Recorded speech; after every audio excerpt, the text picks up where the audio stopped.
Israeli Prime Minister Benjamin Netanyahu chairs the weekly cabinet meeting at his office in Jerusalem, Sunday, November 12, 2017. Abir SultanPool Photo via AP Associated Press TEHRAN, Iran. The latest on developments from an earthquake in the border region of Iran and Iraq. All times local 105 AM.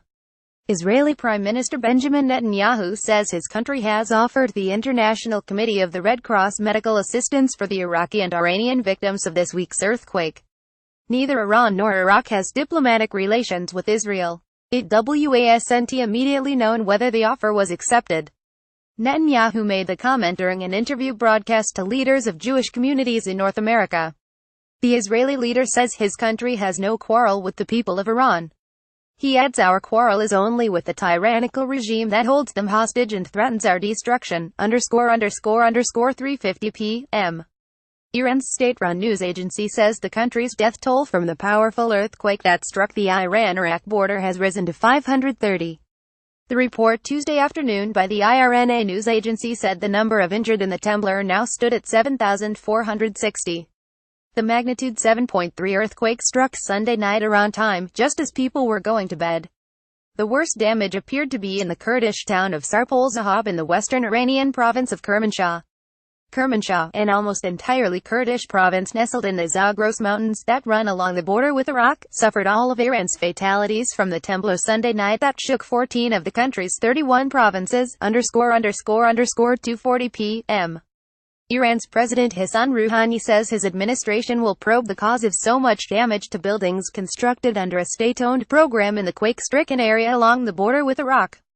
The official IRNA news agency says Rouhani made the remarks while touring the quake-hit Iranian Kurdish town of Sarpol Zahab on Tuesday. According to the report, Rouhani said that the faults and shortcomings in the construction of these buildings should be investigated. He pledged the government will definitely follow up on these issues and identify the culprits. Many of the damaged buildings were built during former hardline President Mahmoud Ahmadinejad administration, though some of them were completed and handed over to the residents under Rouhani. Under the plan dubbed Mehr, or kindness in Farsi, some 2 million units were built in Iran, including hundreds in Sarpol Zahab. Many warned that the low-quality construction could be problematic. 10:45 a.m. Iranian President Hassan Rouhani is promising to rebuild the country's earthquake-devastated area in the shortest time span possible. Rouhani, who was visiting the area Tuesday, said his administration plans to support reconstruction with both handouts and loans. He says he appreciates foreign countries for expressing sympathy with victims of Sunday's tremor, which measured magnitude 7.3. The quake killed hundreds and injured thousands in the border region of Iran and Iraq. Authorities say the quake destroyed more than 12,000 homes, and local reports say many people are still in need of tents and blankets. Iran sits on many major fault lines and is prone to near-daily quakes.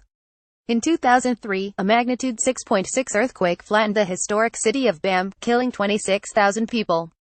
In 2012, a major casualty earthquake killed over 300. 9 a.m. Rescuers are digging through the debris of buildings felled by an earthquake that killed more than 430 people in the border region of Iran and Iraq. The work is taking place 2 days after a magnitude 7.3 earthquake struck Sunday night Iran time, just as people were going to bed.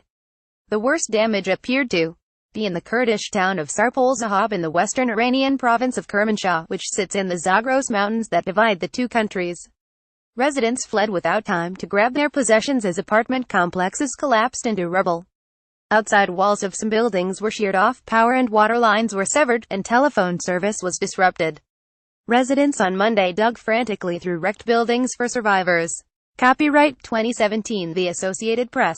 All rights reserved. This material may not be published, broadcast, rewritten or redistributed.